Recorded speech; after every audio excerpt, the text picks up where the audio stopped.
Seja bem-vindo a mais um podcast do Café Empreendedor. Eu sou o Leandro Rodrigues e sempre aqui ao meu lado estão a Érica Martins do @Leituras de Negócios e o Vinícius Juste do @VG Associados. Meu amigo, e hoje a gente vai falar um pouco sobre o mercado dos digitais influencers. E antes de entrar no nosso bate-papo, vamos sempre lembrar que aqui no Café nós falamos para Sicredi. O melhor presente de Natal é aquele que todo mundo ganha. Escolha opções nos comércios e com os produtores da sua região. Faça parte do Eu Coopero com a Economia Local. Um movimento do Sicredi. Sicredi Conecta. Baixe o aplicativo agora mesmo. Pessoal, e também aqui pelo Café nós falamos para a Agência Cult. Resultado nunca sai de moda. Multiplique os seus negócios com marketing estratégico. Acesse agenciacult.com.br e conheça o nosso portfólio. E também pelo Café nós falamos para VG Associados, consultoria empresarial, que atua na gestão estratégica de finanças, pessoas e processos. Acesse o @VG Associados. Oi, gurizada, tudo tranquilo e sereno na Santa Paz? Olá, bom dia, boa tarde, boa noite, né, para quem nos acompanha pelo podcast, né, boa tarde para quem nos acompanha ao vivo. Buenas terráqueos, depois que o pessoal lá de Israel disse que o Trump sabe que tem extraterrestre e que ele não pode comentar, eu acho que a gente não está chegando ainda para outros planetas, então vamos ficar só para os terráqueos aqui que tá bom demais. Muito bem, então vamos entrar no nosso bate-papo de hoje aí, gurizada. Algum recado antes de começarmos? Não? Nada? É Natal. Já estamos no clima de Natal aqui, o pessoal não casualmente não dá pra ver a nossa árvore linda, espetacular. Assim, vamos tirar uma foto nós três na árvore hoje para mostrar. Bolinhas douradas, de ouro mesmo. Que beleza. Só para quem nos acompanha e vê a evolução das bandeiras e dos comentários que a gente faz sobre a pandemia e as restrições do coronavírus aqui em Pelotas, o pessoal que é de outra região e fica sabendo como é que Pelotas vai andando através do nosso Café Empreendedor. Só para avisar que até sexta, mais ou menos, estava proibido abrir o comércio domingo e segunda. Daí só para dizer que está tudo aberto domingo, segunda, terça. Agora é all inclusive, pode usar. E até às 10 da noite. Mas o horário eu achei show de bola, né? Porque... Não, o horário é legal, é só aquilo que a gente estava falando no último programa da insegurança, de não saber nada o que pode, o que não pode. Amanhã eu vou poder vender, não sei. Cara, mas o negócio é confiar que sempre lá adiante vai ser melhor. Então, essa aí foi o coach do fracasso, né? Gotas.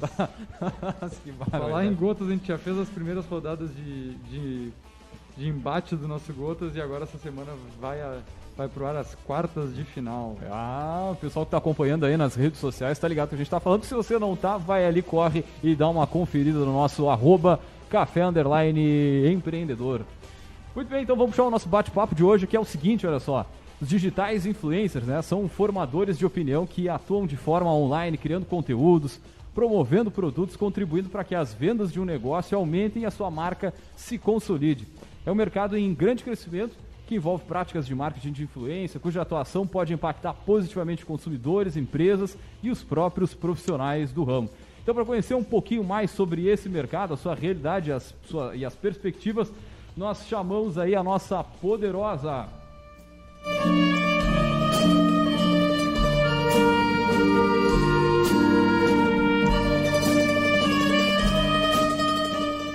Muito bem, então para falar sobre o mercado dos digitais influencers, nós trouxemos a nossa poderosa da semana, Luísa Leite, ela que é gestora de marketing na Iris Data Driven, uma empresa do ecossistema Foral e tem uma grande experiência no tema. Luísa, seja muito bem-vinda ao Café Empreendedor. E antes de mais nada, a gente sempre pede para os nossos poderosos contar um pouquinho sobre a sua trajetória. Seja bem-vinda. Obrigada, pessoal. Muito bom estar aqui com vocês. Agradeço muito o convite.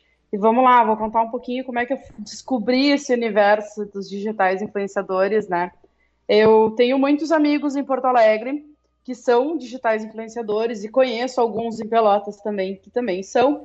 E sempre tive muito contato com eles, a gente sempre foi aprendendo muita coisa. Eu sou do meio do marketing, eu trabalho com marketing, então a gente sempre teve que ter uma comunicação legal com eles, porque, né, a gente atende uma marca, a marca precisa se relacionar bem com influenciadores quando quer vender mais. E foi crescendo esse relacionamento, assim, eu fui vendo que é um universo que aqui em Pelotas está crescendo muito, né? A gente já vê aí uma onda muito legal de gente crescendo, e aí de diversos tamanhos.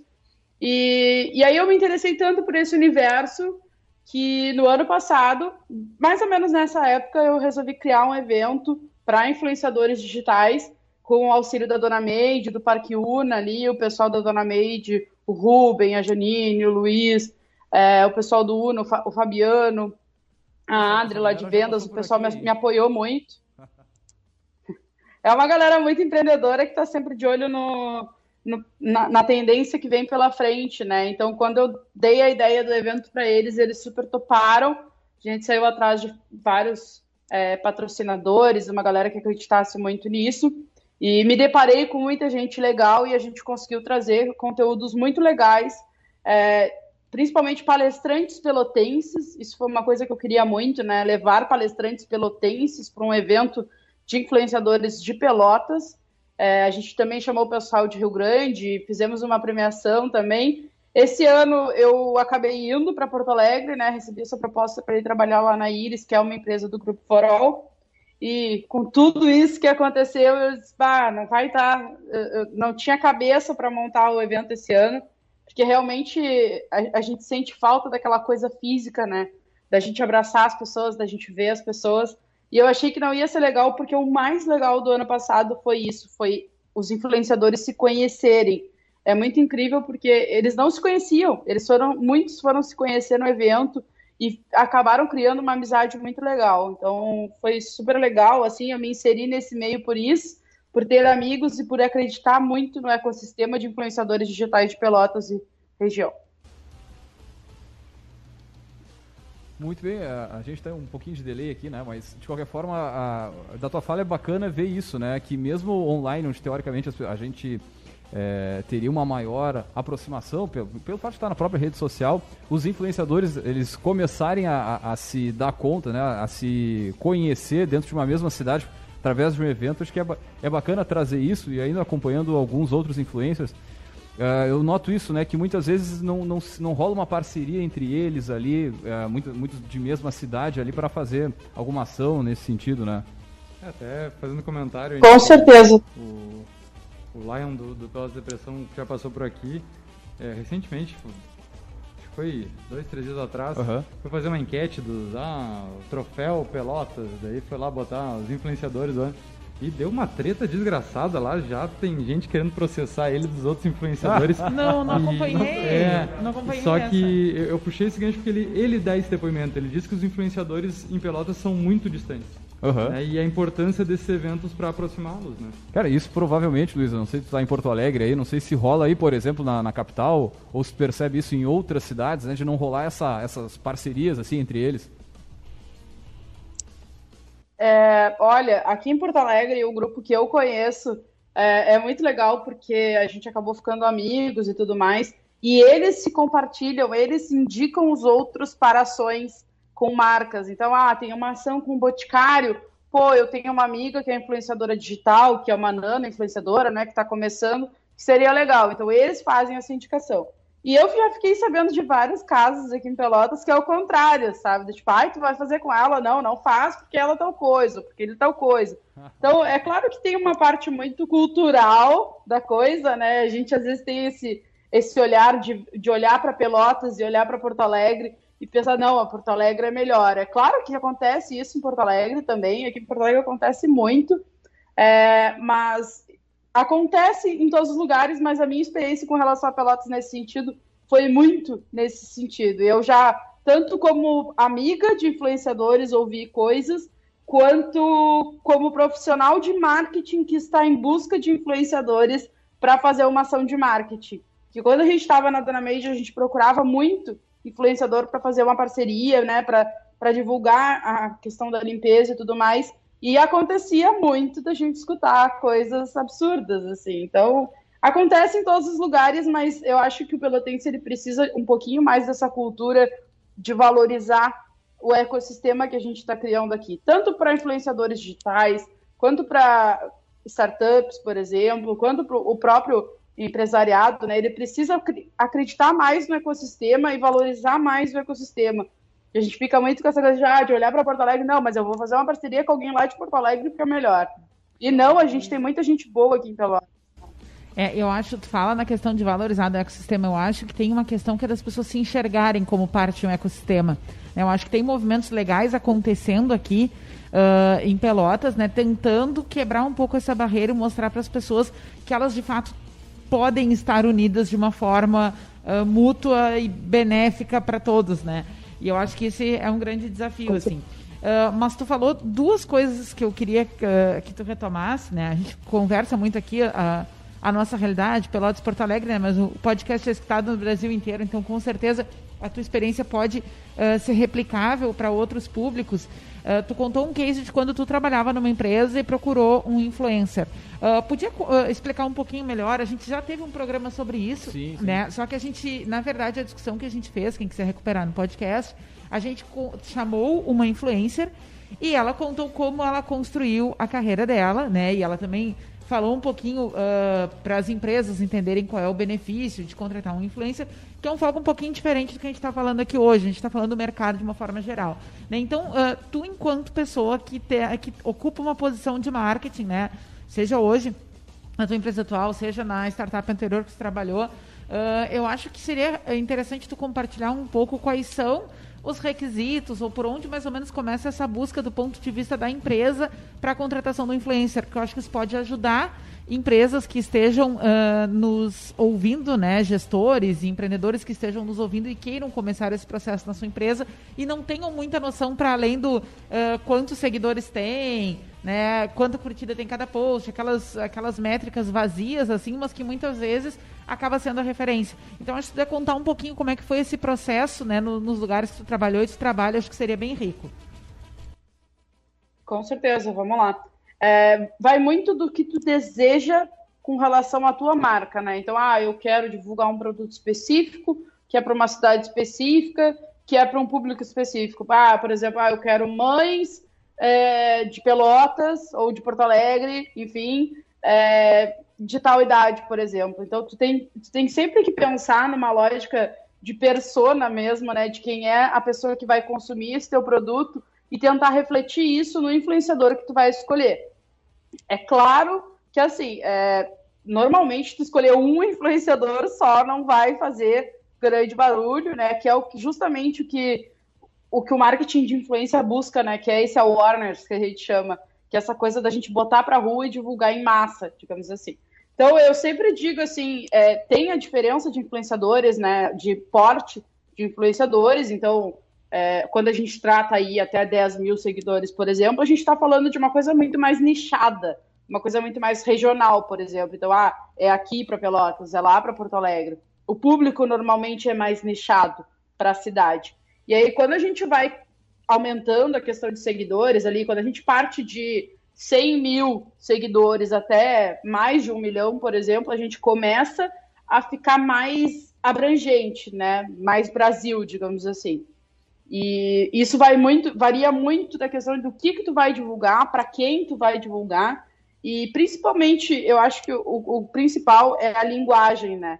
Porque cada influenciador, hoje em dia, ele tem se direcionado para um nicho específico. Então eu sou beleza, eu sou dia a dia, eu sou DIY, que eles, né, que têm criado muito, e tu precisa entender se o teu público que consome o teu produto ou a tua marca ou contrato, teu serviço, está assistindo aquele influenciador. Isso é o principal, assim. Então, entender a jornada que o teu cliente faz e o tipo de conteúdo que ele consome, e isso tu vai sempre atrás de dados com base no comportamento do teu consumidor de fato, e tenta direcionar para um influenciador que faça sentido para o teu dia a dia. Então, vou citar um exemplo ali das mães, né? Não faz sentido daqui a pouco eu estou tentando vender um produto para mães, e eu ir buscar a questão de um influenciador de jogos, por exemplo, que vai pegar um público muito mais novo. Ele não vai pegar os pais do jovem. O cara que está ali fazendo toda a questão de transmissão de games e tudo mais, ele não vai pegar um público adulto que já tem filhos, por exemplo, ele vai pegar o jovem. Então, a gente sempre tem que pensar nisso quando a gente vai montar a estratégia de marketing, né? Como profissional de marketing, eu tive muito esse trabalho. E é muito interessante a gente ver como muda de acordo com o porte da tua empresa também. Então, quando eu estava na startup de Pelotas, a gente tinha regiões específicas que a gente queria atender. Então, para a gente não fazia sentido pegar um influenciador a nível Brasil, por exemplo. Um influenciador com mais de 100K, por exemplo, mais de 500K, não fazia sentido para a gente, porque a gente queria atingir determinada região e para um determinado público. Então, a gente sempre pegou o jovem adulto. Não fazia sentido para a gente pegar a dona de casa, por exemplo, ou pegar aquela galera que é muito nova, que está começando nas redes sociais e que está com muita força. Então, muito é tu analisar o teu público, tu saber para quem tu vende de fato, e aí olhar todo o conteúdo do influenciador, porque é a primeira coisa que tu vai olhar, né? Eles não têm os números tão à mostra assim, o Media Kit tão à mostra. E aí, uma coisa importante é tu dar uma olhada nos seguidores, se não tem muito fake ali no meio, porque acontece bastante nesse meio da compra de seguidores, né? Então, para a marca não é interessante divulgar para quem compra seguidores, até porque o engajamento vai ser super baixo, e normalmente quando tu está investindo ali em nano-influenciadores, que é essa galera de 1.000 a 10.000, eles têm um engajamento muito alto, muito, muito alto. Mas por quê? Porque é nichado, porque é específico, é regional. Então, é sempre legal tu dar uma olhada nisso, nos seguidores, nos comentários que estão rolando. Então, se tem muito comentário em inglês, daqui a pouco pode ter um bot ali no meio. E aí depois eu sempre recomendo, pode falar. Não, eu ia perguntar se já existe o intermediário dessa situação toda, porque para quem é comerciante, está mal posicionado na rede social, ou está iniciando um posicionamento, ou já tem uma página muito bem posicionada, mas quer dar esse up. Mas ele não conhece tudo isso que está comentando, ele não sabe o que é bot, ele não sabe Sim. o que é fake. Existe um intermediário entre os nano ou os próprios influenciadores com o empresário, o empreendedor? Mas o Vinícius trouxe uma pergunta bem relevante, né, no sentido de falar da questão do intermediário, né, entre o digital influencer e a empresa que está contratando, e muitas vezes a empresa tem a dificuldade, né, de entender muitas vezes qual é o objetivo que tem, o que fazer em determinada ação e para que utilizar o serviço do digital influencer, né? Aqui na agência, Luiz, a gente sente, por exemplo, que às vezes o pessoal quer botar a mensagem já na boca do influencer, né? Já quer dizer como que a criatura tem que falar. Gostaria que trouxesse um pouquinho da tua experiência em cima disso. Sim, vamos lá. Com relação ao intermediário, sim, existe algumas plataformas que conectam os influenciadores com as marcas. Então, tem muita marca grande usando, mas também serve para os pequenos, né? Para eles entrarem ali e se conectarem com influenciadores de todo o Brasil. O nome dessa plataforma é Squid. Ela é gaúcha, mas já com escritório em Porto Alegre e tudo mais. É claro que existem muitas agências especializadas em ações assim. Então, aqui em Porto Alegre, por exemplo, a gente tem uma agência que até uma amiga minha está trabalhando lá, que ela cuida da conta da 99 em todo o Rio Grande do Sul. Então, é legal porque a agência ela fica com toda a região sul com relação aos influenciadores. Então, cria essa relação. Mas a plataforma atende também os pequenos de uma maneira super legal, super fácil, super prática. Com relação ao botar na boca do influenciador, sim, isso acontece muito, né? Da marca querer, eu vou te mandar um mimo, por exemplo, e eu quero que tu fale assim, assim, assim, assim, assim, assim. E muito é da relação contratual que vai existir, né? Então, se tu tá mandando um mimo pro influenciador, que acontece muito, muitas marcas fazem isso, o influenciador não tem obrigação nenhuma contigo, né? Nenhuma. Ele tá recebendo um produto que, se ele quiser, ele vai divulgar, e se ele não quiser, ele não vai divulgar, porque, querendo ou não, isso é uma coisa que falta a gente levar esse entendimento para as marcas, é o trabalho da pessoa, né? Então é uma coisa que eu converso muito com os meus amigos, porque eles recebem muitos mimos, e às vezes eles não querem divulgar, primeiro porque não se relacionam bem com a marca, porque não tiveram uma boa experiência, e tem essa questão também. Mas quando a gente fala de contrato, de publicidade com influenciadores digitais, vai do que é acordado no contrato. Então, tem empresas que criam briefings mais fechados, né? Então, eu sou uma marca, eu quero que tu fale assim, assim, assim, assim, que tu esteja com essa cor, que tu esteja nesse fundo, nesse cenário, que tu fale tal coisa. e tem empresas que mandam briefings mais abertos. Então, fica a teu critério. Geralmente, os briefings mais abertos são com influenciadores que eles já têm um certo relacionamento, mas aí a gente já está falando de uma galera com mais números de seguidores, digamos assim. A galera com menos número de seguidores, isso é uma coisa que faz muita falta, e a gente falou muito disso no Influência Pelotas ano passado, que é a questão contratual. Então, os pequenos, eles ainda não têm essa visão de contrato, que é uma coisa super importante, né, para qualquer relação, e principalmente com a relação deles com marcas. Então, a gente falou muito disso. Quem foi a Bruna Braga, que é advogada, foi falar sobre isso, né, sobre a questão contratual, da importância disso. Mas botar na boca do influenciador varia de acordo com o que tu tá propondo para ele. Eu tô te propondo um mimo? Bom, tu não tem obrigação nenhuma. A gente fechou um contrato, tô te pagando um FII por essa divulgação? Bom, então a gente vai conversar, eu queria assim, assim, assim, assim. Tu aceita? Aceito. Não aceita? Bom, beleza, relacionamento que segue. Não vamos divulgar contigo. Mas varia muito do que tu tá acordando com o influenciador. Para quem tá só pelo pod depois, né, e não tá assistindo ao vivo pelas redes, a gente tá a gente presencial aqui no estúdio, mas a Luísa por Skype, né? Então, por isso a gente também dá um pouquinho.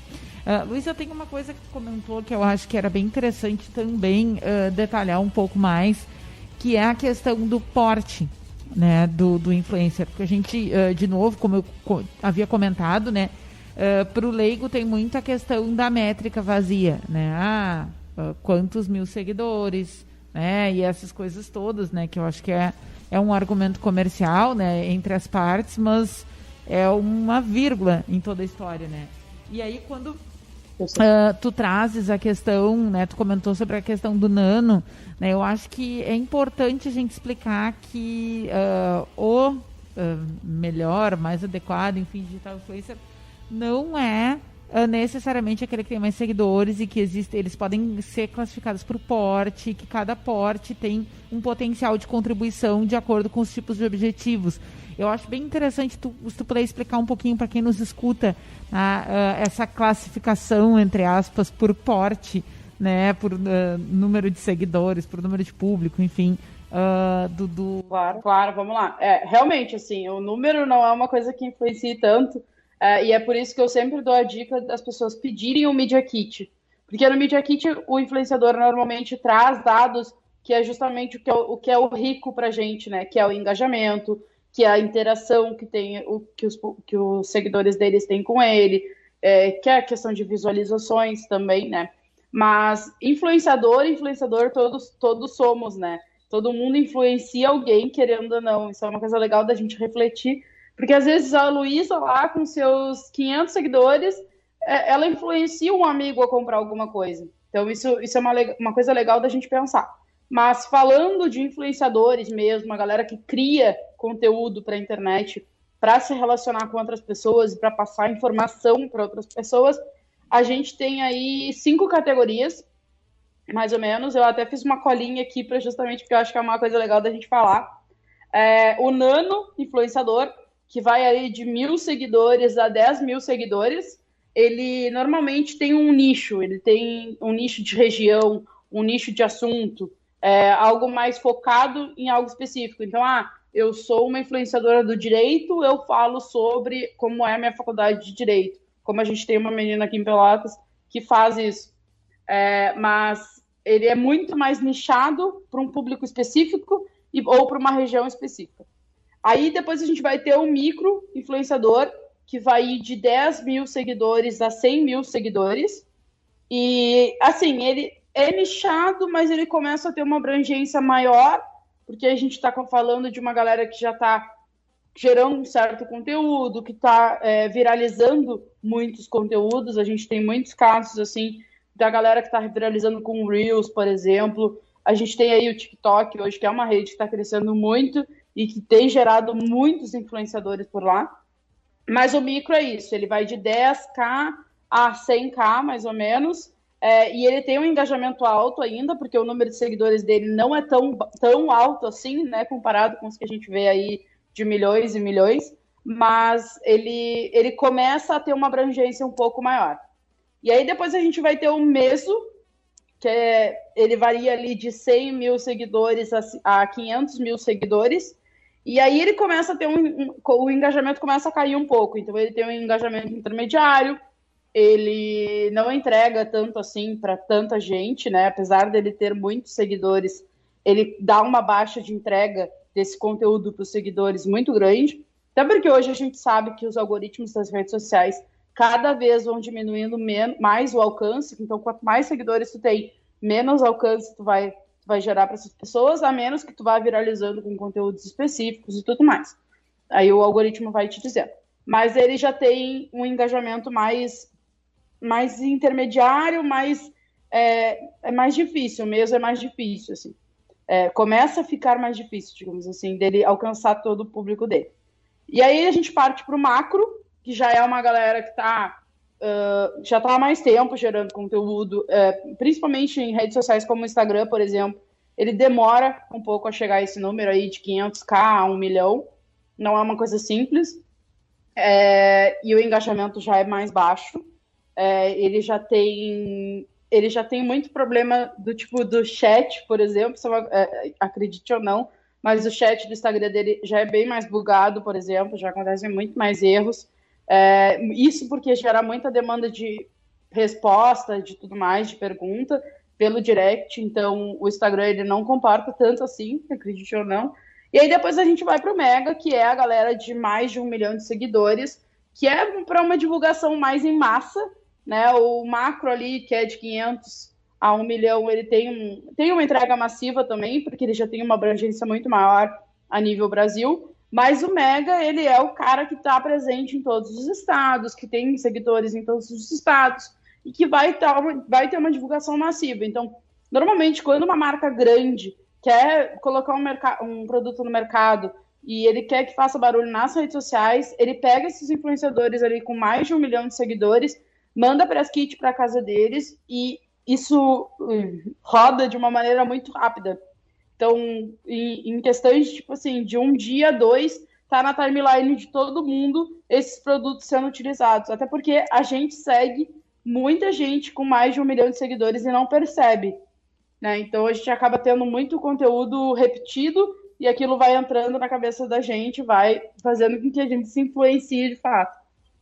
Mas esses influenciadores, eles têm muito mais esse papel, que é a questão de massa, né? Que é a questão de, tipo, eu vou fazer chegar em todo o país de uma maneira rápida, digital e tudo mais. Então é legal por isso, assim. Mas são contratos bem mais caros.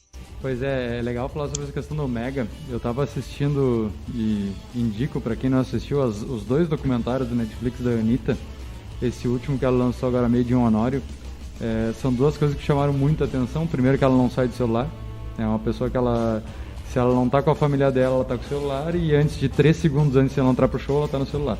Ela tá o tempo inteiro conectada.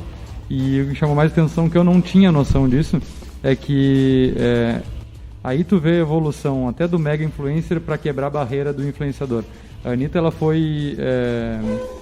virou sócia da Ambev, né? Não para ser garota propaganda, não para ser a influencer na frente, mas porque ela foi uma influencer antes, né? Hoje ela é uma das sócias e responsável por criar, se eu não me engano, um produto por ano ou a cada tantos meses para... Isso aí, da Skol Beats. E é muito louco isso. Muito louco isso, porque a Ambev escolheu a Anitta, eu acompanhei muito de perto, porque a Anitta, eu gosto sempre de falar para as pessoas que ela é basicamente uma startup, né? Ela gera tudo sozinha, ela é super exponencial, assim, então quando ela lança um clipe, ela faz um estardalhaço, todo mundo sabe do clipe dela. Mas ela foi chamada pela Ambev na época porque ela conversa muito com os seguidores dela. Exatamente. Então ela tá super antenada com tudo que tá acontecendo, porque ela vê muita coisa, ela fala com muita gente, e ela sabe usar essa influência dela pro positivo, né? É isso que eu acho legal. Os produtos que ela lançou, todos são campeões de venda, né? Todos bombam, todos chegam. O GT, então, é algo que muitas vezes nem tem na prateleira para vender, de tão grande que é a demanda. E isso que eu achei fantástico, que ela conseguiu passar essa barreira do influencer para na verdade, é um influencer dentro da empresa. Ela virou um influenciador de desenvolvimento de produto, né, de tão antenado que ela está com um público que é o dela, né? Que aí é o que a gente estava falando, o público dela simplesmente é o mundo inteiro, né? Não é somente uma região ou um assunto. E agora ela acabou de fazer um lançamento também de um game. Eu não fui atrás ainda especificamente, mas se eu não me engano é um game musical, eu acho que ela acabou de lançar junto com o Pablo Vittar e a Luísa Sonza, se eu não me engano. Com a Luísa Sonza. Eu acho que vai sair um clipe junto, tá? E é muito legal isso. Tô te cortando, mas me desculpa, mas é porque eu acho muito interessante. Porque a Anitta, ela tá tão de olho nas tendências que até eu tava dando uma olhada nesse último seriado que saiu dela, e o pessoal fala muito que ela é o próprio algoritmo, né? E é verdade, porque se a gente olhar para a geração que tá vindo, é uma geração que tá completamente viciada nos coreanos, né? Eles estão viciados em BTS e em toda essa galera que tá vindo, tanto da Coreia, da China, do Japão, eles estão muito viciados nisso. E o que ela fez? Ela pegou toda essa linguagem, digamos assim, essa questão de exato, essa identidade, né, que essa geração está crescendo e está olhando, está vendo, e trouxe para a realidade dela. Então é muito legal isso, porque ela vai atingir um público que talvez não seja o dela ainda, mas vai virar porque ela está falando a linguagem que eles querem. Exatamente.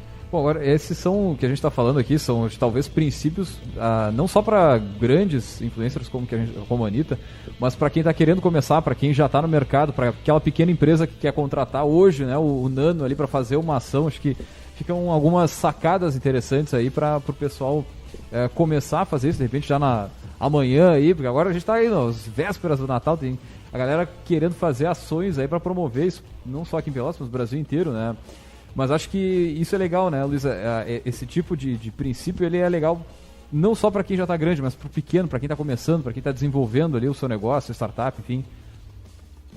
Com certeza, é uma força muito grande. E aí, se a gente parar para pensar, eu sei que, né, estamos aqui também na rádio, eu sei que vocês estão investindo bastante em podcast, mas estamos na rádio. Mas quando que um pequeno empreendedor vai conseguir anunciar na TV ou até mesmo na rádio de uma maneira barata, né? A gente sabe que não é tão barato assim, a gente sabe que tá dando muito isso, mas o influenciador, ele tem uma maneira legal de comunicar, ele é mais em conta, né? A gente sabe disso, lidando com a questão dos nanos e dos micro, que eu, Luísa, gosto muito de trabalhar com nano e micro. Eu acho que eles têm, primeiro, uma pessoalidade muito grande, então eles constroem um relacionamento contigo como marca, e isso é muito importante, porque tu precisa de gente que goste do teu produto e que faça com que as outras pessoas entendam que o teu produto é bom. Então, é muito legal por isso, pro pequeno empreendedor, ele conseguir alcançar mais gente de uma maneira pessoal, de uma maneira que mostra a experiência de fato do produto. Então, é legal por isso, porque a gente vai conseguindo mudar o ecossistema cada vez mais. Ainda tem mais tempo para pergunta, né? A gente ainda tem um tempinho, né? Luísa, de novo vou te pedir para falar do ponto de vista do contratante, tá? Quais são os aspectos mais importantes que tu acha que tem que atentar no contrato com o digital influencer, né? Como tu disse, tem muitos que daqui a pouco não são tão formalizados, né? Que tu comentava a questão da orientação jurídica e tudo mais, e acredito que alguns até façam propostas, né? Não tão formais, né? Mas, enfim, o que tu acha que tem que ficar bem claro a priori, né? Seja num instrumento contratual ou qualquer outro que as partes escolham para substituir, que é importante do ponto de vista da empresa para se preservar, né? Na hora de fechar um acordo, uma parceria, uma contratação com o digital influencer. Beleza, vamos lá. A primeira coisa é que o influenciador, ele não é um vendedor, né? Ele não vai te entregar, toma aqui, eu tô vendendo 5 produtos teus, a gente acordou 5 produtos. Não, ele vai criar um conteúdo, ele vai mostrar a experiência dele com o teu produto, ele vai fazer com que a tua marca tenha mais, a gente fala muito de branding no marketing, né? Mas ela vai fazer com que a tua marca tenha mais relevância. Só que esse trabalho ele não vai acontecer de um dia para o outro, então é muito importante a constância no trabalho com o influenciador. Outra coisa muito importante para a gente levar para o contrato, essa questão do vendedor é uma coisa para a gente pensar, né? Mas para contrato é a questão da entrega. Então, eu vou te entregar tantos stories, eu vou te entregar tantas publicações no feed, eu vou gerar um conteúdo para o YouTube, eu vou gerar... A gente precisa deixar isso muito claro, porque senão qualquer erro de ambas as partes fica complicado, né? Tanto para o influenciador, por exemplo, do tipo, eu me comprometi em te entregar 5, a gente não formalizou e o cliente está pedindo 10. Ou ao contrário, né? Se acordou 5, bom, vamos fazer 5. Isso é uma coisa super importante da gente levar, porque acontece muito. Do tipo, mas eu te dei, por que tu não vai divulgar de novo, ou de novo, ou de novo?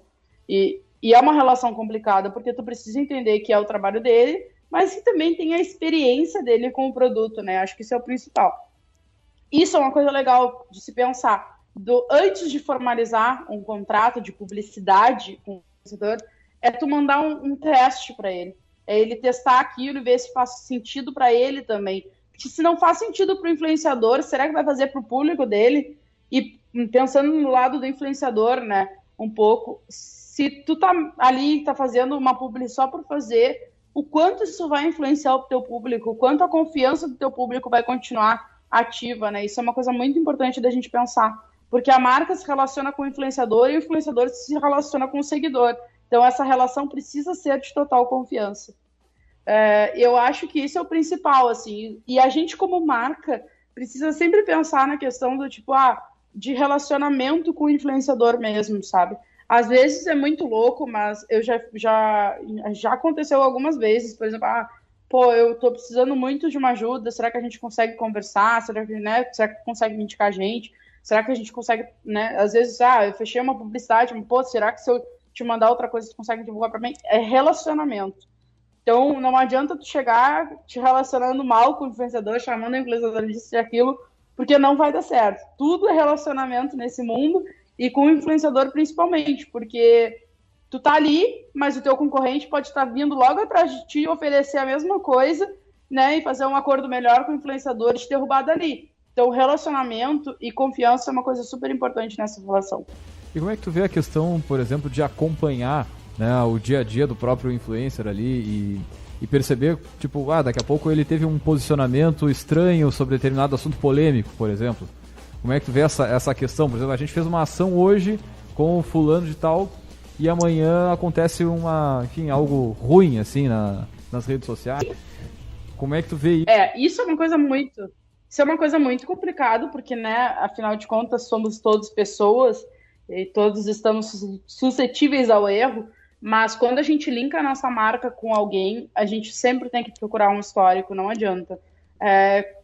Em ambas as empresas, né, a que eu estou trabalhando hoje, a startup que eu trabalhei antes, a gente investiga muito. E a gente fala com muita gente, a gente procura muita coisa, porque a gente não consegue ficar atrelando a nossa marca sempre a pessoas com opiniões tipo, que são contrárias à sociedade, por exemplo, né? Ou contrárias ao que a marca acredita. Imagina que coisa desagradável, né? Então, é complicadíssimo isso. Isso é uma questão contratual, sim, porque imagina a confusão que isso pode dar, né? Tanto para a marca, por apoiar um influenciador com uma opinião que não faz sentido para a grande parte da população, digamos assim, e quanto... É uma relação muito complicada, precisa estar no contrato, isso sim, mas a marca precisa investigar muito. O Squid tem uma coisa muito legal. O cara resolve assim, ano de eleição para presidente, o cara se posiciona. É que às vezes não é nem mudança, é isso que ele está comentando. Se tu não estuda o histórico dele, ele já está dando vários sinais que ele pensa dessa forma. Mas como tu vê, de repente, um ou dois vídeos dele, viu que o cara se destacou, viu que bombou, tu só quer utilizar esse público dele para divulgar, tu não tá percebendo que em algum momento ele vai se posicionar dessa forma, porque ele tá te sinalizando isso, né? Por isso que é importante essa conversa, conhecer de fato a pessoa, né? Ou o personagem, porque também alguns influencers são personagens, né? Que se posicionam de uma forma que é aquilo. E eu acho que também... Muitos influencers apelam para a questão do humor, né, para buscar seguidores. Você tem que saber que vai ter alguma piada, algum humor com a tua marca nesse meio. Tu tem que estar aceitando essa comédia, tem que estar aceitando se colocar vulnerável para virar uma chacota de alguma coisa, mas para falarem de ti mal ou bem, como se fala, né? E o humor é uma coisa, é uma linha tênue, assim, né? Tu ser bem interpretado ou mal interpretado, pô, é uma barbada, assim, né? Tu acabar caindo. É que a gente sempre tem que pensar que são pessoas, né? Então, a gente tá aqui num grupo, a gente pode falar uma coisa, cada um vai interpretar de uma maneira. Então, é importante esse estudo justamente por isso, porque a pessoa dá indícios. É algo mais sério, digamos assim, a pessoa vai dando indícios. Então, não dá para criar uma comunicação, uma estratégia de marketing com influenciadores do dia para a noite. Esqueçam isso, vocês precisam olhar o histórico dele, vocês precisam ver o Media Kit, ver marcas que ele já se relacionou, ver o que ele fala nos stories, principalmente, né, que a gente sabe que 24 horas depois apagou. Então, a gente tem um caso aí, por exemplo, e às vezes é muito louco, porque esse universo, a gente vê aí o Carlinhos Maia agora, que recentemente deu uma festa, mas uma festa enorme, e muita gente criticando, e ele cresceu 500 seguidores. Mas a gente está vivendo um momento tão complicado, né, que imagina para ti, marca, tu te relacionar com uma pessoa que está dando uma festa. Nesse momento que estamos vivendo, dessa pandemia, é muito complicado mesmo. Então a gente realmente precisa, e já vinha demonstrando isso há muito tempo, então a gente precisa estudar o influenciador. Porque senão está suscetível a isso.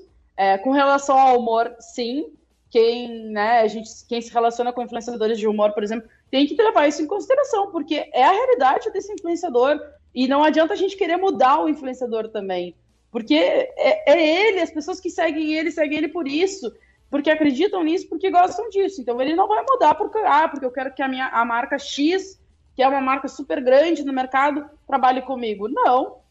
Em algum momento ele vai deslizar. A própria questão da vacina agora está gerando muito isso, né? A polarização, de novo, das pessoas, a obrigação de poder, de não poder, eu quero, não quero. E a gente vê já essa onda de quando o influencer acaba se posicionando e com até patrocinadores de cair fora. A gente fala de influenciadores, mas dá para fazer até um link aí com o programa da rádio que aconteceu com a Timeline, na Gaúcha, né? Que depois do assalto lá em Santa Catarina perdeu todos os patrocinadores. Né? Então, como é delicada a nossa opinião, como é delicado o posicionamento, que não deixam de ser influencer também, os radialistas, quem está à frente de um programa do porte do Time, né? Não, o que eu ia dizer é o seguinte, cara, eles também já demonstram vários indícios daquele tipo de comunicação, daquele tipo de posicionamento. Não deveria ser uma coisa, oh meu Deus, o pessoal falou isso, né? Tipo, já tem... Nossa, que horror, ele falou isso, exato. O Davi foi sarcástico, ó. É bravo. Mas como bem disse a Luísa, são pessoas, né? E, cara, às vezes a gente fala merda no ar e também, né? E tá tudo certo, né? Não, aqui não tem, não é um ao vivo que não tem, né? Mas é legal o empreendedor que está fazendo a contratação, ele tem que estar contra tudo isso, né? Ele tem que... E muitas vezes ele pode não concordar em nada, mas para a marca dele, aquele influencer vai ser o que mais vai trazer resultado. Né? Não é o que o pessoal dele, é o que os principais clientes deles vão pensar. E cara, e toda ação de marketing, ela tem alguns riscos aí, né? Pô, agora eu me lembro assim, um cliente grande aqui na cidade pegou uma arte do ano passado, cara, e tava estampado uma página inteira do jornal, tipo, era uma ação para março e foi de outubro, a data. Cara, sempre tem um risco de dar uma zebra ali, né? E aí quando tu trabalha mais com pessoas ainda lá na ponta, acho que é natural que isso aconteça. Do nada o VT... Com certeza. Ali foi um valor do leite errado, enfim, cara, acontece. O marketing tem que estar sempre com uma gestão de crise encaminhada. E principalmente quando a gente trata de influenciadores, mas não só para tudo. Precisa ter uma gestão de crise bem encaminhada, pelo menos do tipo assim, se eu tenho uma crise, eu publiquei uma coisa errada, o que eu vou fazer? A primeira ação, por exemplo, da marca é deletar. Sim. E quantas vezes já tem um print disso? O print disso já tá rolando em vários grupos. Então, às vezes, não vale nem a pena deletar e falar. Tá, isso ele tá dizendo de uma ação que, sei lá, a empresa fez errado. Mas também o que rola de fake news, e conforme vai aumentando o tamanho da empresa, a visibilidade também, e cara, e rola fake assim, ó. E aí tu tem que fazer uma gestão de crise para fake, né? Não sei se tu já pegou isso aí também, Luiz. E essa relação com o influencer, eu acho que também é muito nesse sentido, né? A gente passou recentemente por isso ali no Grupo Forol, de um pessoal divulgando vagas e fechando contratos, digamos assim, em nome da Forol, e nós não tínhamos aquelas vagas, nós não íamos repassar dinheiro nenhum, e a gente teve que ir para as redes sociais, comunicar que a gente não estava com isso, né, que as nossas vagas são sempre pelo nosso canal. Mas é incrível como sempre acontece.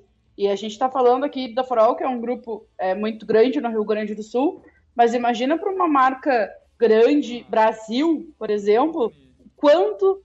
A Company aqui em Pelotas, que tem 40 mil currículos cadastrados na sua base, o pessoal estava usando o nome da Incompany para aplicar o golpe que os candidatos que se candidataram lá nas vagas, que daí tu joga lá num cardúmio que pegou, que eles foram selecionados para a vaga, mas eles tinham que fazer um curso de R$500 para eles serem chamados. Então, se eles fizessem o curso, eles estavam contratados. E eles tiveram que fazer um grande movimento, né, de comunicação, porque tinha pelo menos 3 ou 4 pessoas que já tinham pago o curso. Já tinham... Cara, marketing é fácil, é tranquilo, é só postar nas redes sociais aí, né? Que loucura, né? Né, Luísa?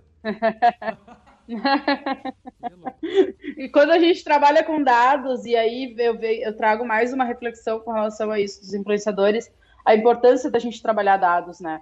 A gente olhar para os dados e saber interpretar eles. Então, quando a gente trabalha com dados especificamente, como no caso da Incompany, é pior ainda, porque se vaza um dado, a gente está aí com uma lei geral de proteção de dados que está muito forte no Brasil e vem mais forte ainda, a gente tem que ter sempre um cuidado. Então, para a galera que realmente acha ali que é fácil trabalhar com marketing, não é. A gente precisa de um profissionalismo.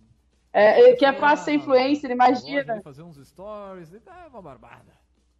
É um negócio muito engraçado, né? Porque a galera diz que é fácil, mas bota um celular na frente da pessoa, a pessoa trava.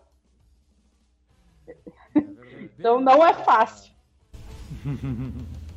Muito bem, então, gurizada. Chegando ao finalzinho do café, vai batendo aí 1 hora de transmissão entre tudo. Vocês têm a dica hoje do... Temos o Gotas. Tem o Gotas para fechar, né? Gotas. Agora a gente tá com um novo formato aí de podcast tocando direto, a gente tem que organizar. Então, prepara o Gotas aí que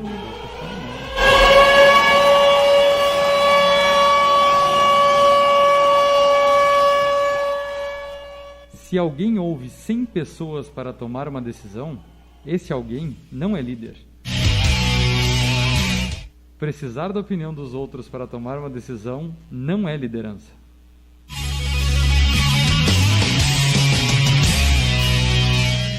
Vamos de novo, só pra ver uma coisa no repeteco aí que fez uma pausa dramática. Avancei aqui, né? Fez uma pausa dramática interessante.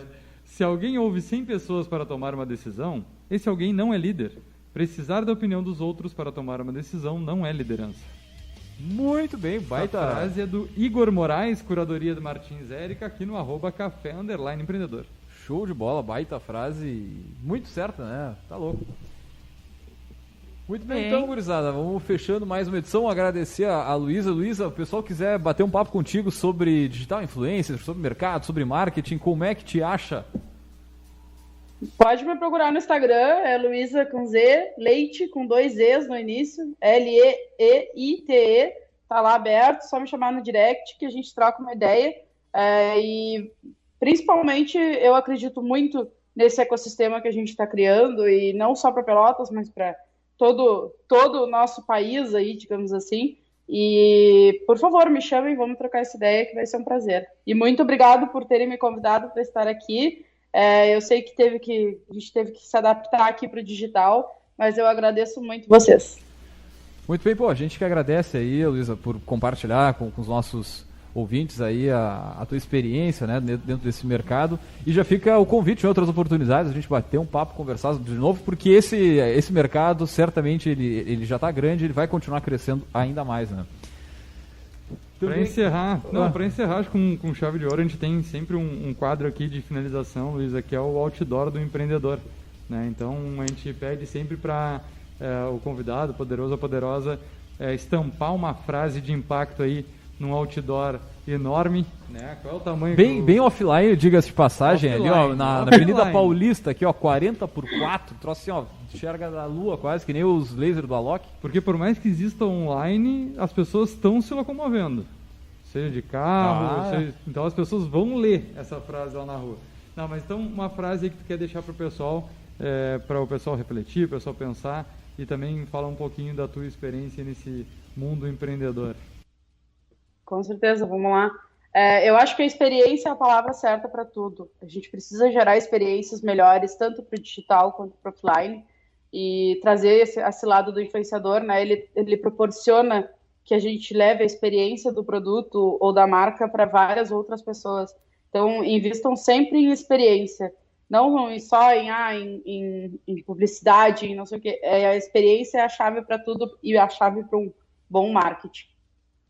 Muito bem, show de bola. Muito bem, então, gurizada, vamos encerrando por aqui, agradecer mais uma vez a nossa poderosa aí, a Luísa Leite, por compartilhar com a gente.